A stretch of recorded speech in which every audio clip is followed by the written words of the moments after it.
All right. How is everybody? Great. Thank you. Awesome. My name is Megan. You have probably received some sort of email from me at some point. Thank you for opening that email, clicking it, and also coming tonight. Yeah. Yeah, we have a mix of folks here tonight. Some people that have been supporters of Particle since the Spark Core. Raise your hand. Who are you? Yes. Whoa, yes. Amazing. Yes. Spark Core, yes. Yeah, love it. We're super excited to have you here tonight. Zach, Particle CEO and co-founder, is going to do a little bit of a deeper dive into Particle Mesh. We are also live streaming this, so if you hear me on the live stream, or see me, maybe, please tweet your questions at Particle, #MeshLive. Thank you, Heavybit, for hosting us this evening. Thank you, beautiful space. Yes. I think that was those are all my things. I'm going to get out of here and hand it over to Zach Zupala. Woo!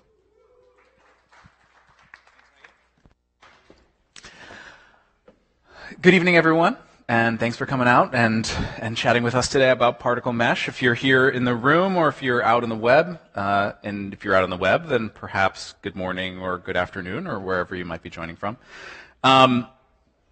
If you've been following along, we announced some new products on Tuesday, and so today I'm going to talk about those products, what they do, why we made them. And in order to tell that story, I really want to start at the beginning and explain why we exist as a company, why we solve the problems we solve, and therefore why we're doing the things that we do today. But before I do that, let's quickly introduce Particle Mesh with a little video. This is the internet. Well, maybe not the internet you're used to. This is the internet for the physical world. The internet of sensors, of motors, of pumps and valves. The internet you know connects your phones and computers. This internet connects the spaces in between. This is Particle Mesh, the new internet for the Internet of Things. Hi, I'm Zach. I'm the CEO of Particle, the company that brought you Wi-Fi and cellular connectivity for the Internet of Things. Since we launched the Electron, we've become the most widely used IoT platform, and you've connected everything from school buses to sump pumps. There are 140,000 of you in 170 countries building with Particle, and 8,500 companies using our platform to build real products. You've used Particle to connect the world. Now it's time to go one step further. Today, Particle devices connect to the internet, and that's it, beginning and end. But with Particle Mesh, these devices become gateways to the internet. They create wireless networks that other devices can join. Devices that join the network communicate with one another, building a mesh of conversation. They work together to make sure that messages get where they're going. This makes the network larger as messages bounce from node to node. But it's also more reliable, because if one node goes down, the network heals. Particle Mesh is low power, secure, and reliable. And it works with all three of our new products. First, we've got the Argon. It connects to the internet over a Wi-Fi network, great for devices in your home or office. Next, we've got the Boron. It connects to the internet over LTE, which means it works pretty much anywhere. Both can act as standalone devices or as gateways for a mesh network. And finally, meet the Xenon, the low-power, low-cost mesh node. And every Xenon you add grows and strengthens the network. They're easy to set up, easy to program, and easy to manage. And they can be used for pretty much anything. Whether you want to count your inventory, monitor your environment, or tell people where to park, we're here, bringing the physical world online so you can see more of what's happening. Pre-order Particle Mesh today, shipping in July 2018.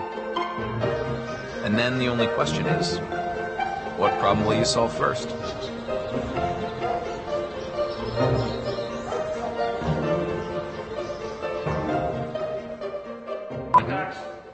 Devices that join the network communicate with one another.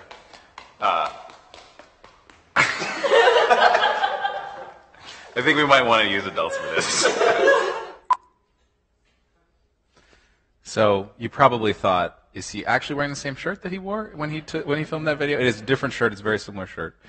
You also thought, does Megan also work on a vineyard? Yes.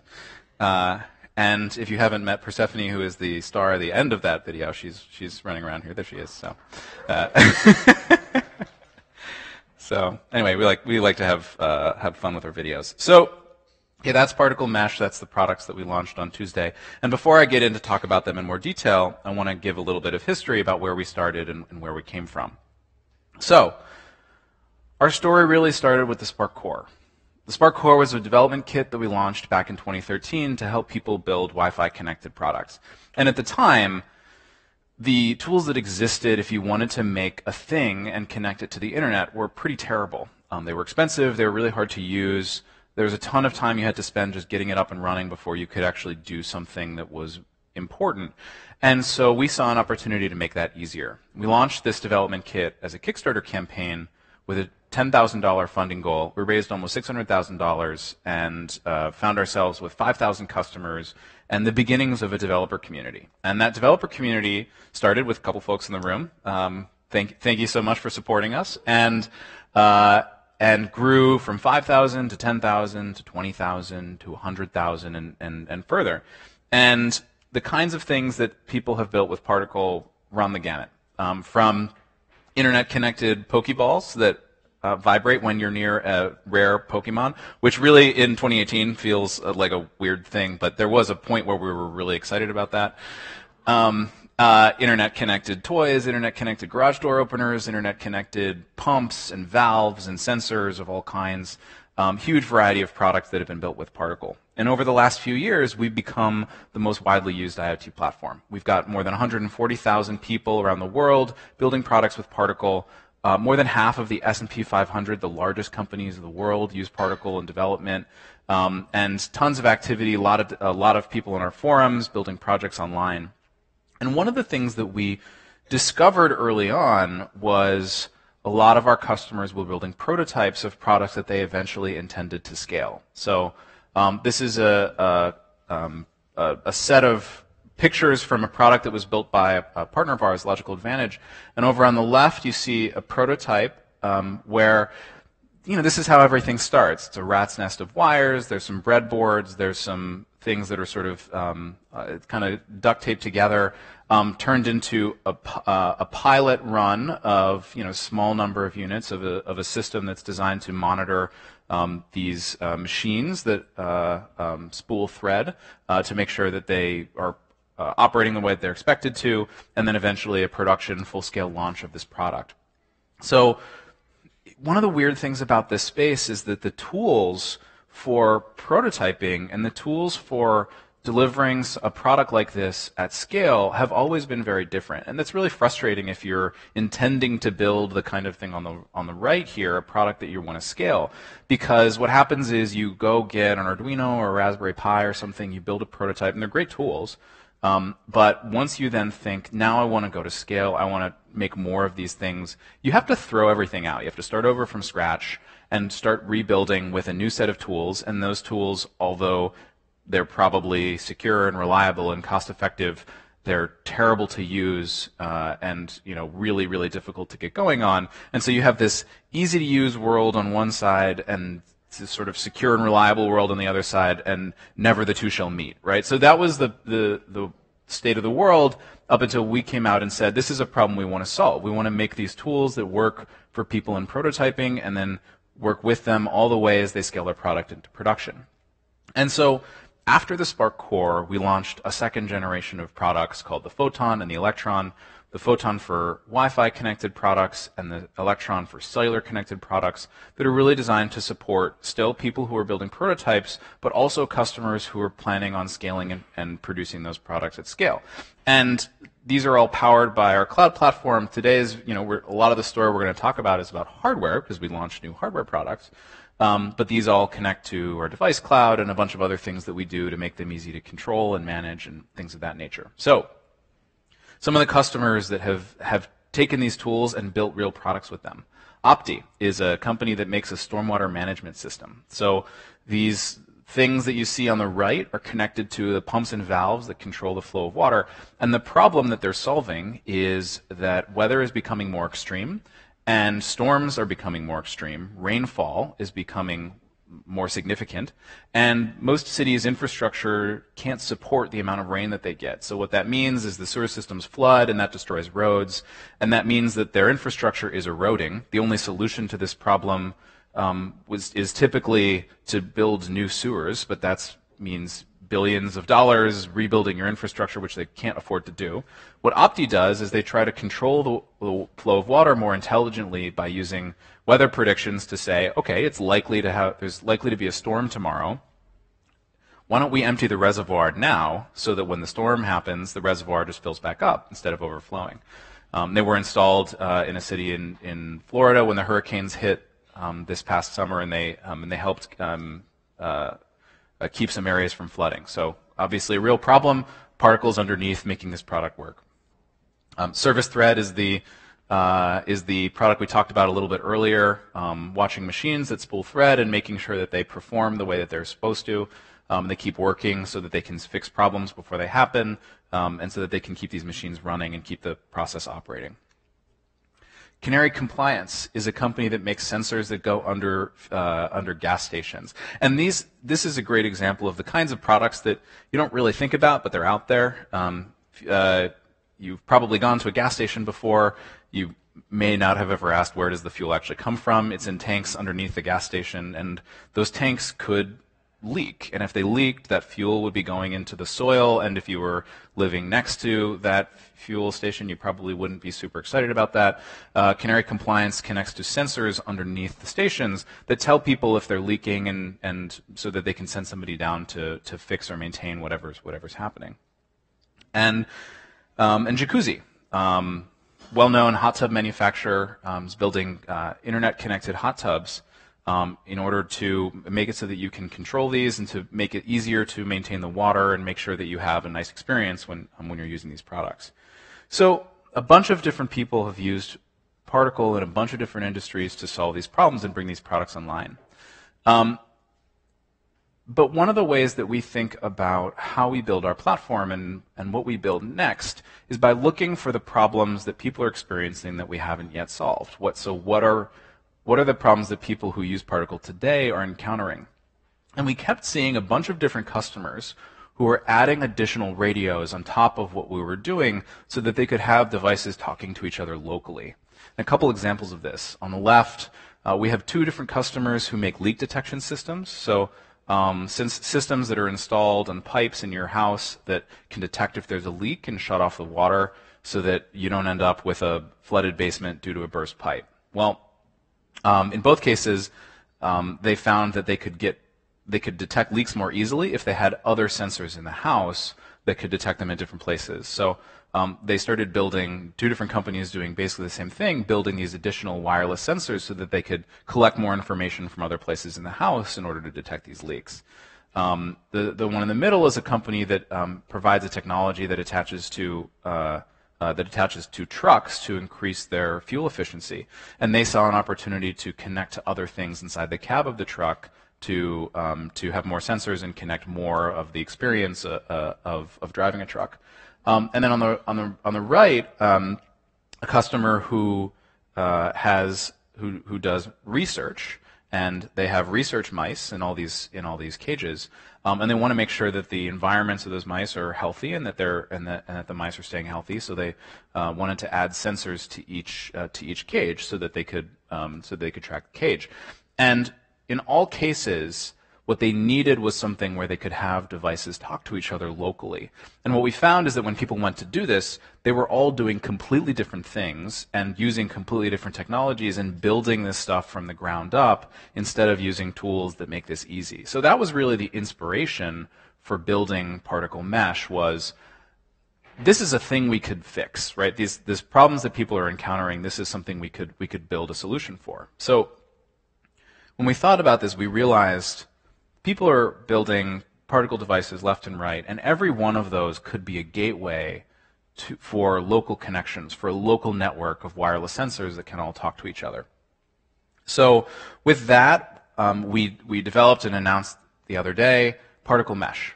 This is our third generation of hardware development kits and hardware products. The first generation, the Spark Core, the second, the Photon and the Electron, and now our third generation products, the Argon, Boron, and Xenon, which all are similar but a little bit different.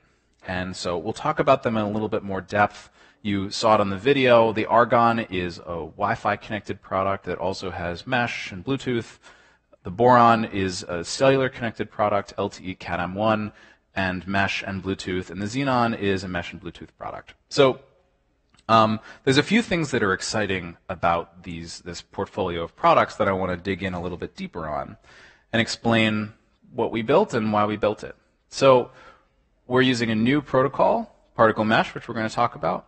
We have a new set of radios and chips that we've selected for these products, a new set of sensors that we are giving people access to, and new software that makes these products easy to use and easy to control. So let's start by talking about the protocol. So right now, if you have a particle device, it connects to the internet, directly to the cloud. And it may do that through a Wi-Fi network or through a cellular network. And these are technologies that we're all familiar with as human beings because we all have Wi-Fi in our houses and we all have cell phones. And so, okay, those things exist. Those radios are around me all the time. So I'm going to make a thing and it's going to connect to that same network that my computers and my phones connect to. And that means that I can connect them to the web and they can stream data up to the cloud and all these good things happen. Well, with these new products, every device creates a mesh network. So let's say you have a Boron, which is a cellular connected device. So in a lot of ways, the Boron is a lot like an Electron, which is it can be a standalone cellular connected thing that talks to the web. And that can be it. It can just sort of begin and end that way. At any time, you can activate a mesh network. And so it can open up a local connection that other devices can connect to. And the cool thing about a mesh network is that devices can bounce messages around, so you can make the network bigger by adding additional nodes. So if you have 3 Xenons, 2 of them might be connected directly to the Boron. The third one might be so far that it can't reach the Boron directly, and so it can talk to the other ones, and they rebroadcast the messages. If you've used a Wi-Fi system like Eero or Google Wi-Fi, these are the Wi-Fi routers that have meshing underneath. It's very similar. So it allows you to extend a network further by adding more nodes to it. And there's some really cool things about mesh networks, and there's some reasons why they're pretty great. They tend to be, and are in this case, cheaper than Wi-Fi and cellular networks. The radios are smaller and less expensive. They're also lower power, so they're really great for battery-powered applications because they don't consume very much energy. And these networks become really reliable because when you create this mesh, if any one path is broken, the message can follow a different path. And so this creates what's called a self-healing network. And you saw this in the video with the guy who drops down to tie his shoe. If a message is supposed to be sent through a particular node and that node is gone for whatever reason, maybe it's battery-powered, it shut off, it went to sleep, or for some reason it's out of touch, somebody unplugged the thing, then the message can be routed around it. And because you have these different ways of creating internet connections, so like a Wi-Fi and a cellular connected thing, you can mix them together and, for instance, have a Wi-Fi network by default, but then it falls back to a cellular network when the Wi-Fi network is down. So you can imagine in a security system, that's a very reliable way of saying that if someone is trying to, trying to steal things from your house, they might be able to, from the outside of your house, cut your cable lines so your Wi-Fi router goes down, but it can still connect via cellular, so you've got a backfall there. So under the hood, particle mesh is powered by a technology called Thread, specifically OpenThread. Now, Thread is really interesting. It's a relatively new entrant to the protocol world. It hasn't been around for a super long time. And if you know anything about mesh networking, the big names for a long time were things like Zigbee or Z-Wave that have been around for a little bit longer. It's so similar, work in very similar ways. But Thread was developed originally internally at Nest and is the technology that they use to connect their security system to all the sensors or to connect the smoke detectors to the thermostats. They built Thread because they looked at Zigbee and said, well, it's pretty good, but it's very opinionated, and we don't agree with some of the opinions of how this thing was built, so we're going to build our own thing. And the nice thing about the way that they built it is they take care of a lot of the low-level stuff that you don't really want to worry about. They take care of security, they take care of message reliability, the IP stack, all these things that when you're building a product you just want to know are there, but you don't want to spend any time thinking about.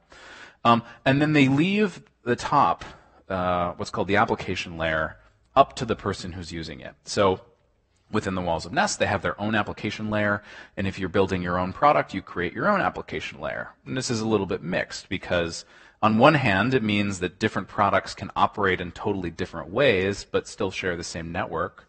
But on the other hand, it's not particularly helpful if you then have to go build that yourself. So this is where Particle Mesh comes in, is we're providing an application layer that means you don't have to build from scratch. You can use our stuff, but it's designed to work for the kinds of products that people typically build with Particle. So some of the nice things about Thread security: it's low power, it's IP-based, which not all mesh networks are. It's reliable, it's really easy to set up and use. Now, if you go to the Thread group's website, I didn't make up these things, I just took them from their website, but they say one more, which is that it's built for the smart home. And this is something that I think is very interesting, which is, technically speaking, that is where it was built. It was built by Nest because they're making products for your home. But if you look at what it does, it's secure, it's low power, it's reliable. Nothing about that is particular smart homey. That's just a set of features that are nice things for radios.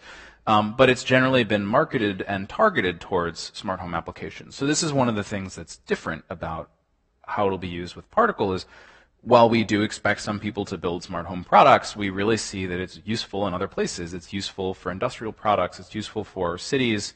So examples of where it can be used in a, if you have a manufacturing environment or warehouses and you want to put sensors on all the shelves to say how much stuff is on each shelf so you can track your inventory. If you want to put sensors on all the machines to make sure that they're operating as expected, that there's no weird vibrations that suggest that the machine might be breaking. Great uses for mesh network. You could have a parking lot where you want to put a little battery-powered sensor in every spot. So if you've ever been in a parking lot that keeps track of how many spots are being used versus not, and they have those little red or green lights above the spots, they're super cool, but most parking lots don't have them because in order to do it, you have to run all these cables through your parking lot, and it's super expensive to get one of these systems installed. Well, if it were battery powered and there's these little things that just stick to the ceiling over every parking spot, it's a much cheaper and more effective way to do this in more parking lots. And then in the smart home, it makes a lot of sense for things like security systems. So Nest Secure is a perfect example of this, literally built with the same technology. It's secure, it's reliable, and it works really well with these super low-powered sensors that go all around your house. So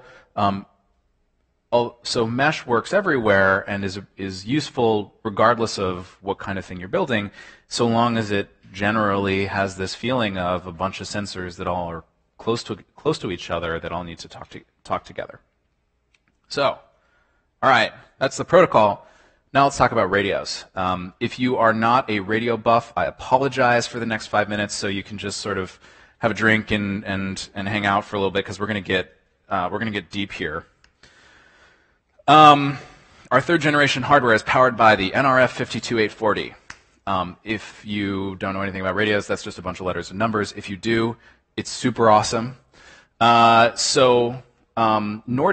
is a semiconductor company. They make chips, and you probably have something on your person or at home that has a Nordic chip in them. These things are used everywhere. They make the really cheap and really powerful Bluetooth low energy chips that power like every wearable.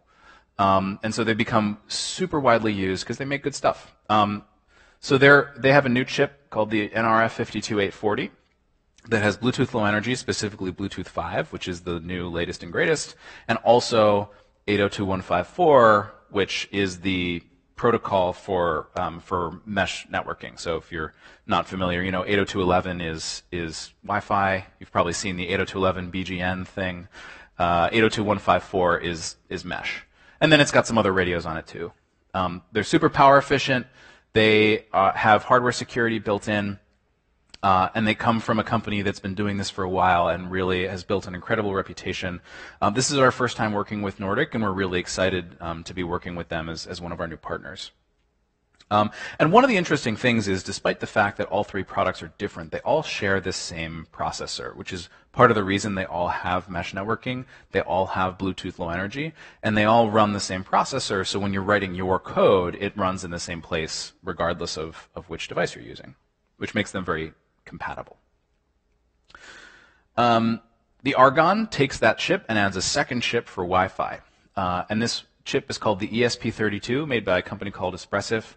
Again, if you are not into radios, that might not mean a lot to you.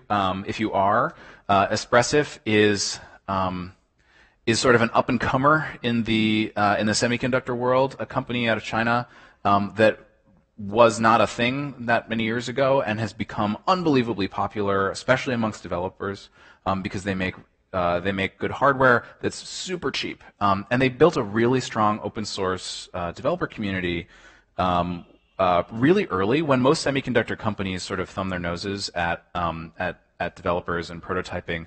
They really opened up their solution to the open source world very early on, and have built a strong community as a result. And so we're excited to be starting to work with them and incorporating their stack into our Wi-Fi connected product.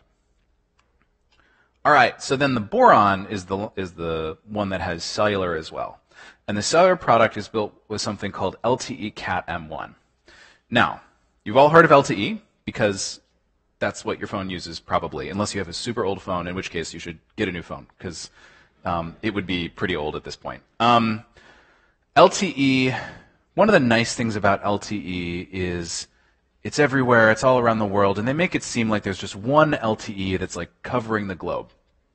In practice, that's not actually true. There's like a ton of different bands, and some phones work in some countries and some phones work in different countries. And there's this thing called the category system for different bandwidths, right? So generally speaking, phones, you want more and more bandwidth because you want to stream Netflix. And you don't just want to stream Netflix, you want to stream Netflix at 4K. So your phone is getting a higher bandwidth connection as they really start to level up the towers and make them more and more high bandwidth.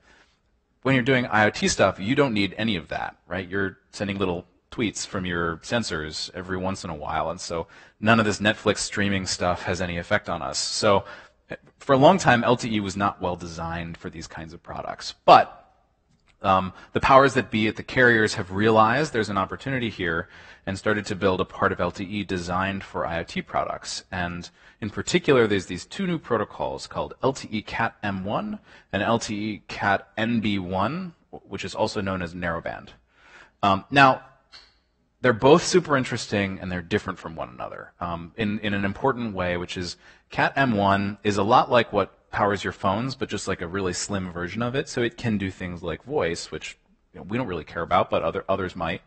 But it works mostly the same way. So for instance, when you have a thing that is driving around, if you're ever in a car and you're on the phone and you continue to have the same phone call while driving down the highway, that's a marvel of science that happens, that you move from tower to tower and it just gets passed off and keeps working.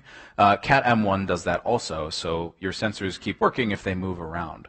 Now, narrowband, NB-IoT, is lower bandwidth and is designed for stationary sensors.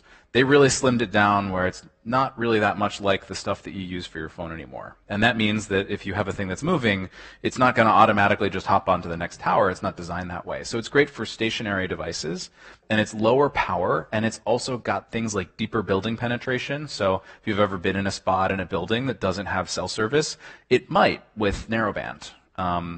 So in that sense, there's a trade-off between the two. Now, the Boron supports both. The hardware supports Cat M1 and narrowband 1. But where we stand today in February 2018, these things only kind of sort of exist. So M1 has been deployed in the US and in Mexico, and that's pretty much it. And narrowband hasn't been deployed anywhere. So what that means is the Boron, the LTE Boron, works in the US and Mexico for now and will light up other countries as those radios turn on. Once narrowband is deployed, we'll also activate that and be adding support for it. And that may be sometime in the next year or two, question mark, who knows? So we're sort of waiting for that to get done. In the meantime, there's also a second version of the boron that's 2G, 3G. So if these technologies are not yet available where you are, there are other things that will help you out. So, okay, we can pull back from Radioland with all that. So, to summarize, 3 things: Wi-Fi, cellular, mesh, and they all have mesh, and those are our products. And there's a lot more detail there. I know some of the questions we'll be answering later are more questions in the weeds about how these things work. But we'll move on and talk a little bit about sensors. So the reality of the sensor world is there's about a bazillion sensors out there to sense different things. If it has a unit of measure, it probably can be sensed by some kind of sensor. And theoretically, technically speaking, any one of them can be hooked up to any of our products, a photon, an electron. They're designed to work with all sorts of sensors. But what you really want is something that just kind of plugs into it, right? Something you can buy off the shelf that doesn't require any hand wiring, that just hooks right in. And with the photon and the electron, a bunch of folks have made sensors and controllers that all just plug into particle, and we've loved that there's been a bit of an ecosystem created around our hardware. But at the same time, we didn't really want to be an island. We wanted to be part of a larger ecosystem of things where everyone's hardware works together, where all these different sensors plug into all these different controllers, and it all just works. So that became possible very recently when Adafruit released the Feather. And so our 3rd generation products are Feather compatible, which means they are pin compatible with a set of products that Adafruit has launched called Feather that have a standard pin out and where everything just kind of works together really nicely. Now, when we launched the Spark Core back in 2013, we wanted to make it really small and fit in a breadboard, and at the time there wasn't really a standard design for that. There were a couple different ones. Over time, that has just become more and more fragmented. Finally, there's something that everyone can sort of jump in on and makes products that are compatible with one another. The nice thing about this is Adafruit has already created more than 50 wings, which are what they call these little sensor add-ons that connect to products. So they have displays, sensors, other radios, motor controllers, relays, servos. There's a ton of different things you can buy. They keep creating new ones. And there are other companies that are making extra sensors and controllers that work with Feather products as well. So big ecosystem, growing ecosystem, and we're really excited to be working with them on it. And finally, we'll talk about some of the software, the pieces of the software stack that we're adding to make this work. So some of the exciting things, besides just, okay, the software that makes mesh networking work, which is a big and exciting thing on its own, there's a few additional things we'll be able to do with these new devices. I mentioned everything has BLE, right? So we haven't really talked about that very much, but Bluetooth Low Energy is baked into all these products, which means they can talk directly to your phone. Now, the most important things that will change because of that is setup's going to be really easy, because you can pull out your phone, have a Bluetooth connection to the device, and then use that to set up the Wi-Fi network or connect to the cellular system or the cell tower. And what's nice about that is if something doesn't work, let's say you fat finger your password when your Wi-Fi router and it's not working and you don't really know why, now it can tell you, because it can send the message back over your phone and say, okay, well, that password didn't work, give me another password, which you couldn't do before. And that means that when things don't work, we can help you figure it out. Similarly, we'll be able to do local diagnostics over Bluetooth. So if you have a device that's cellular connected out in the world and it just stops talking to the cellular network, this can be tricky to diagnose because if it's not online, you don't have any information about what's happening. Well, now you can have local diagnostics. Somebody can come up close to it with a phone and run a diagnostics set and figure out why the thing's not connecting or why it's not behaving correctly. Is it because it's out of range of the tower, or is it because the battery the battery power is too low, or because some wires got crossed, whatever it might be. And then third, we're going to be providing a cloud-based system to manage the networks, which means that you'll be able to log into our console and you'll be able to see all the networks you create and be able to change the settings and control them. And that means that if you have all these radio networks out there in the world, you'll actually have some level of control over what's happening. You'll be able to see what's happening the same way that you can currently do with the devices that are built with Particle. So that's the story. That's some of the things that we're excited about with these new products, the argon, boron, and xenon are available now. We're selling them through our pre-order period, which is from now until we ship in July at a discounted price, $15, $29, and $9 for the 3 products, which is another thing to be excited about. These are really affordable, and we're excited to be offering the products at a good price. They're available starting this past Tuesday. We're going to be shipping in July 2018. If you happen to be watching this live or very shortly after, we have free shipping for the next 12 hours, so get on it. And you can find out more by going to particle.io/mesh. So, one last thing before we turn it over to answer some questions. One of the things that we have only started to talk about a little bit is we'll be following these all up with modules in the fall. So if you're familiar with our current products, you can use the Photon for prototyping and then the P0 or the P1, which are our modules for a product that you ship at scale. With the Electron, we've got the Electron and the E-Series. So we're going to be launching the A-Series, B-Series, and X-Series, which are the modules that go along with each of these dev kits in the fall. So very soon after we ship the dev kits, if you want to deliver a product at scale, you'll have exactly what you need to put inside a product that you give to customers. So that's Particle Mesh, and we've got some time for questions, and I know we can take some from the room. We've also got some folks collecting them on Twitter, so if you happen to be watching live, hashtag #MeshLive, and we will hear your questions here. So, Megan, you want to fire some questions? Hi, Persephone. How you doing? Yeah? Good. Persephone has a question. She wants to know why she wasn't featured in the video. What? Yeah, let's take a question from the Twitterverse. That sounds good. All right, from @Shawshank. I hope you're still watching @Shawshank. Will different mesh modules be able to communicate as one mesh network, such as one argon with a bunch of xenons? Yes. So. Thank you, Shawshank. It's a great movie.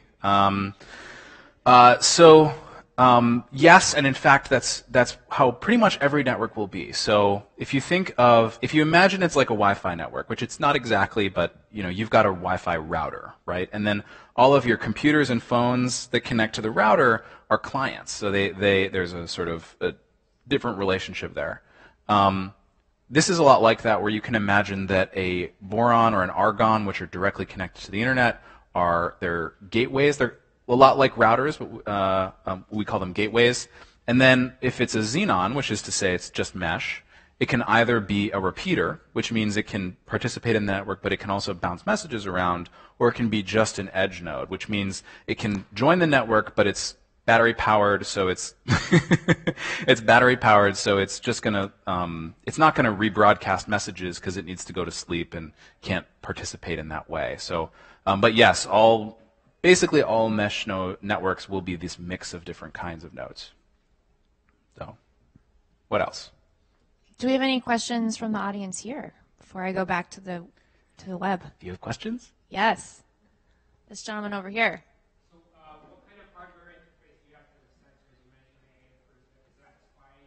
Mm-hmm. Yeah, so the question is what kind of hardware interfaces. So SPI, I2C, UART, so the basic stuff that basically is in most microcontrollers are all included.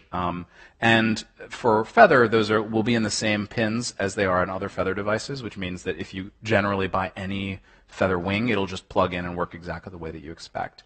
So that means it'll work with Feather stuff, but also means that you can hook anything else to it with a breadboard or with a custom designed circuit board. So it'll work with most off-the-shelf sensors. It'll also be able to take analog sensors, for instance, and work with them as well. Yeah. What were the challenges with transitioning to that Feather form factor, and are there any bigger elements with any data, for instance, collaboration that indicates?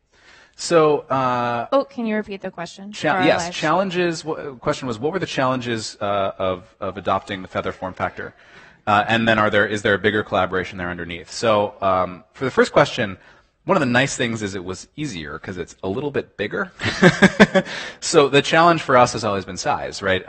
Especially when you make one product and you make it a certain size, and then you switch to something new, and you're like, okay, how do I get all these chips onto that same tiny footprint that I had? And our hardware engineers, if you talk to them, have pulled out their hair many times over, especially when you're like 95% of the way done, and you're like, oh, but we just need this little thing added. Can you figure out a place to put it? And they're just like, throw their hands up. So the feather form factor is nice because it gives us a little bit more breathing room. It's just a little bit larger, and that means that actually some of the concerns we had before went away. And there's a lot of design similarities between them, so not a lot changed. We're adding battery connectors to everything, so that the Electron had it before, but now every product can connect to a battery. Actually, I will say there was one challenge, which is that antennas. So when you have multiple radios, it means you have multiple antennas. You typically can't put them in the same place, and there aren't that many places to go because you got pins along the side, USB at the top. There's metal everywhere. You don't want antennas near metal. So there's one place for antennas, and now you're like, okay, what do I do? So we have a mix of external and internal antennas so that you can make it work. That's been a design challenge, and we're still looking for clever ways. The design process is ongoing, so we're still looking for clever ways to work through that. The second was deeper collaboration with Adafruit. So Adafruit has been a partner of ours for a long time. We've been selling on their website. And we've gotten to know the team there, Lamore and Phil, who, if you know anything about them, spectacular folks that run that company, spectacular folks that work for that company. You know, they've been selling our stuff for a while. But we haven't been able to do more deep software type of work because our products never really work together super, super well. And so I think this is an opportunity to say, okay, first thing is our stuff plugs into your stuff now. Now the next layer of that is how do we make the software work really well? So I expect there will be more coming. A lot of those opportunities haven't been answered. Those opportunities, we haven't figured out what the answers are. But the relationship between the companies is really strong, so we'll be chasing everything we can find. For sure.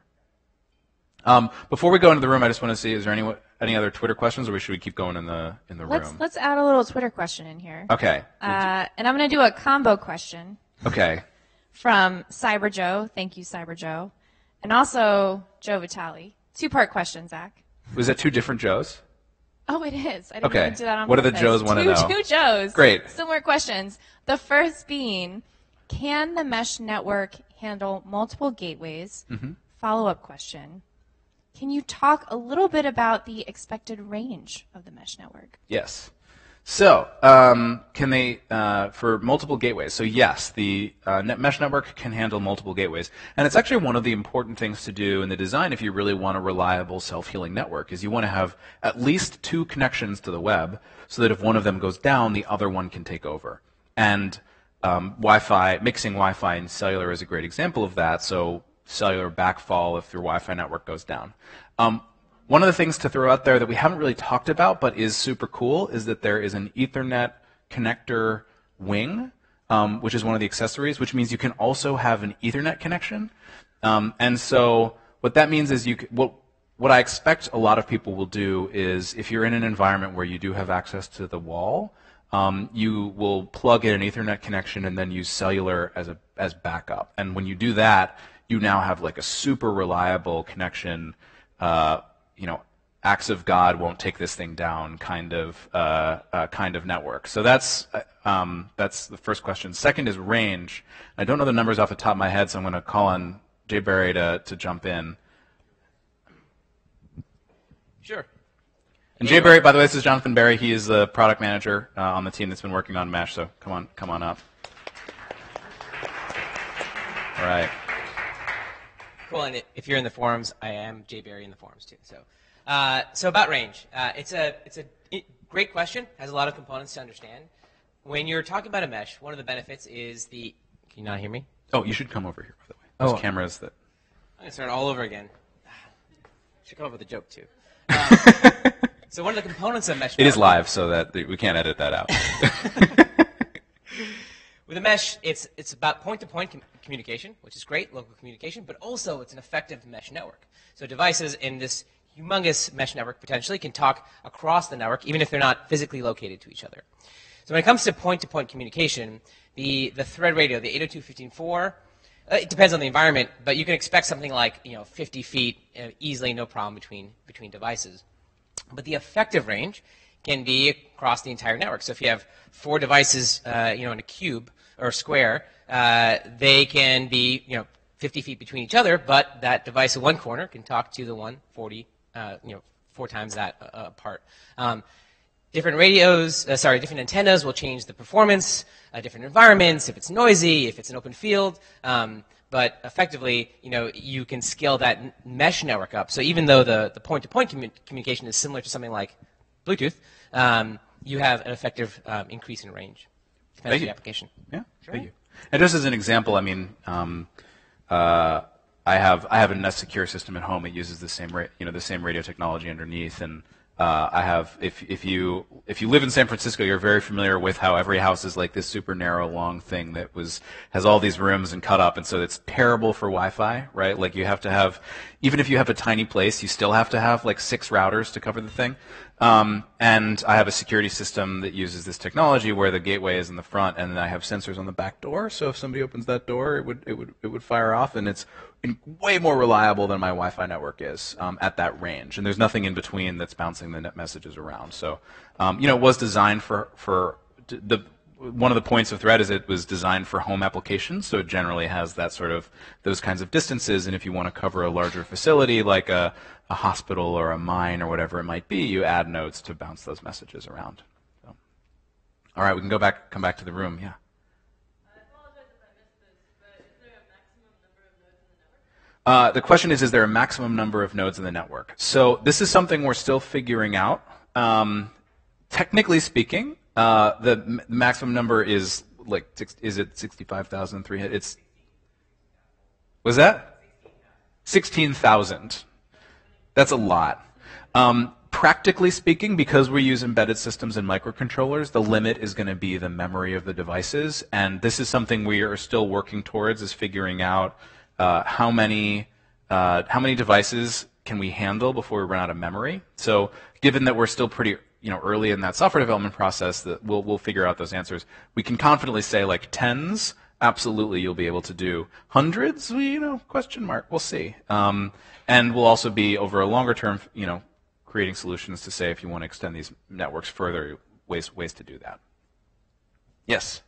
Will the mechanicals or dimensional data be available for those of us that want to design our own cases, physical? Yes, absolutely. So the question is, are we going to be delivering mechanicals and design files and things of that nature? So yes, these development kits, like our previous ones, are going to be going to be open source hardware. So full design files will be available online, both electronic and mechanical. And so that means that if you want to design accessories for it, if you want to build enclosures for it, we'll have everything you need. As a starting point, because we're using the same form factor as Adafruit Feather, generally speaking, you could pick any feather and design around it, and so long as you're not like grazing the top of it, then you're probably good on the design. But we will be releasing those files. Yes. In like a mobile application, if the mesh becomes fragmented, Mm-hmm. would the fragments that don't have a gateway still be able to communicate with each other and still operate? So the networks will be able to communicate locally, even without a cloud connection. As far as network fragmentation, Jay Barry, you wanna answer that one? The best questions are when I can't answer it and I have to pull Jay Barry up. So that's a good question. Yeah, so fragmentation is a very complex topic, and one that is addressed in the Thread protocol that we use for particle mesh. In a dynamic environment, maybe like a factory floor, you might experience fragmentation often. But if in a home, it might not happen that often. So it depends on the deployment. But when it comes to fragmentation, the protocol will have the general feature of self-healing, right? So same devices, same security credentials, same network information. the fragment happens, there's not much you can do. There's a physical disconnect between some subset of the devices to another. And as they get physically closer or connections get better, that's where the self-healing comes between fragments.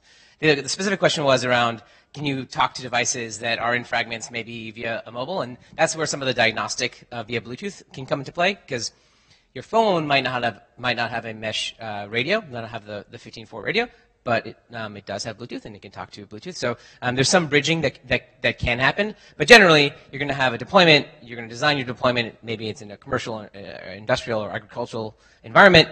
Fragmentation will happen, and the network will just make sure it keeps on meshing, if you will. Yeah. Yeah.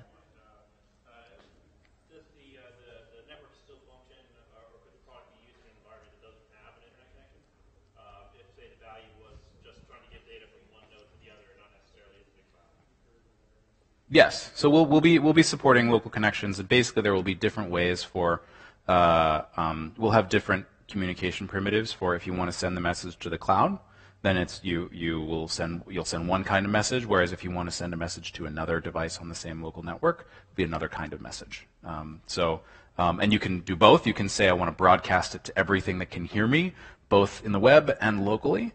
And so some of the ways, we're still designing like what that API will look like and how you'll decide which message you send to whom and things of that nature. And by the way, for the fragmentation, if this wasn't clear, if you imagine you have a mesh network and it's got 10 nodes and they're all talking to each other. This is something that doesn't happen with your Wi-Fi network, but can happen here, is 5 of them lose track of the other 5. That's for some reason there's a gap that's created, and so you end up with 2 networks, basically. And within them, there's still networks, but now, like, what happens when they talk to each other? It's this interesting networking problem that is really true of mesh, but not true of a lot of the other things that we know and think about on a regular basis. Yeah, I just want to add, one of the design primitives that we built into Particle Mesh and that we're going to make sure is part of the story is this assumption that things are not always online. Right? Things may not always be connected in a homogeneous mesh network. So you can imagine if you built a device that was assuming to always be online, that you might drop data. Right? So things like sleepy devices and sleepy sensors that are battery operated, this goes back to the battery performance, allows you to collect data, wake up, publish it to somewhere in the network, and then make its way to the cloud. Similarly, when the backhaul, whether it's Wi-Fi or cellular, goes down, the primitives of the mesh protocol allow us to do things like aggregate it and wait for it to get back online, and then publish it back to our cloud. So both flaky connections, sometimes offline connections, or even fully local communication. Cool. Part of Particle Mesh. All right. Thank you again, Jayberry. All right. Maybe we go back to Twitter for one. And I don't know if we have a particular time that we're supposed to wrap by, but we don't. But we could probably do 1 to 2 more on the Twitterverse, one more in the room, or just sit here all night. I did order a second round of beer. It should be showing up any moment. Back to the Twitterverse. Tim Garner at Tim G Tech. Thank you for your question. Hey, Tim. Hey, Tim. You mentioned different software. Is this going to be similar to the current Particle IDE? Yes, asterisk, which is that there are we're going to be working on some new improvements to the IDE, which we're not quite ready to talk about yet, but there will be some exciting new things happening there.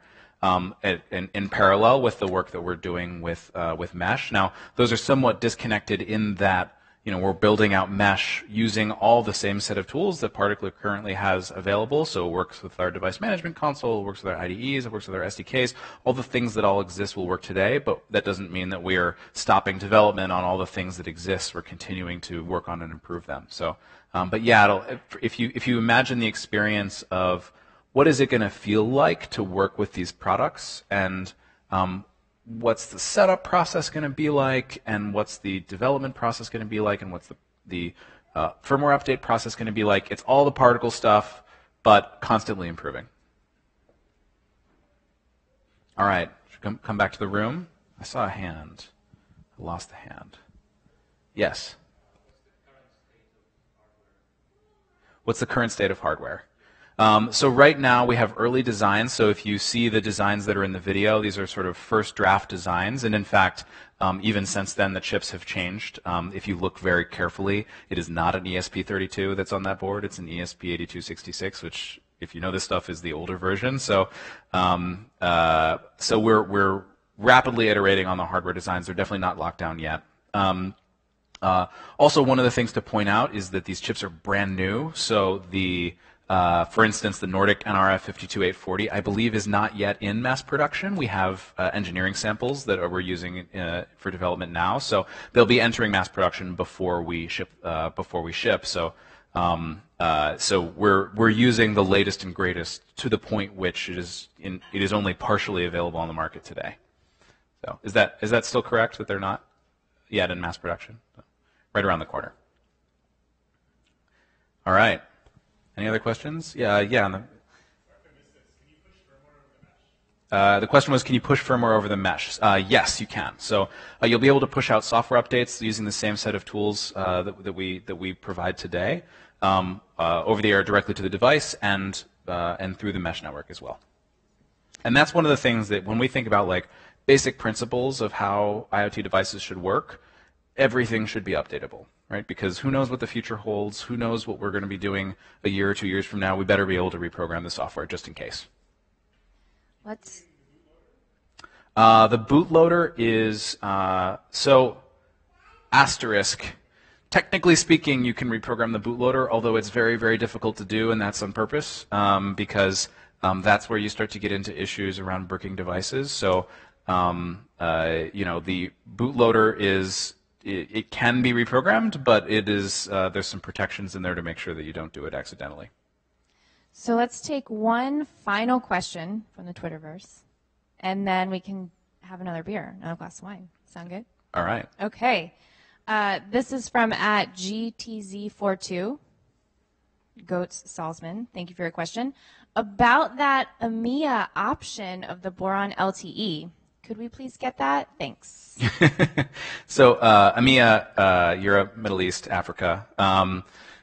Which is highlighting this point, we talked about this a little bit with cellular, right? So the radios that we're using for LTE are not yet deployed in most of the world. And this is one of those funny things where, the US and the rest of the world disagree on this stuff because, that's what we like to do. So remember the CDMA versus GSM days of phones where your phone that you had in the US didn't work in Europe? There's a little bit of a bifurcation in that the US is more focused on M1 and Europe is more focused on NB1. So right now we're waiting for carriers to light up the towers for either M1 or NB1 in Europe, Middle East, Africa, and really places other than US and Mexico. And the hardware will support it, and as soon as those go live, we'll be adding support for them as well. In the meantime, you can buy a 2G, 3G version of the Boron, which is pretty much the same, just with a different radio on it. So, all right.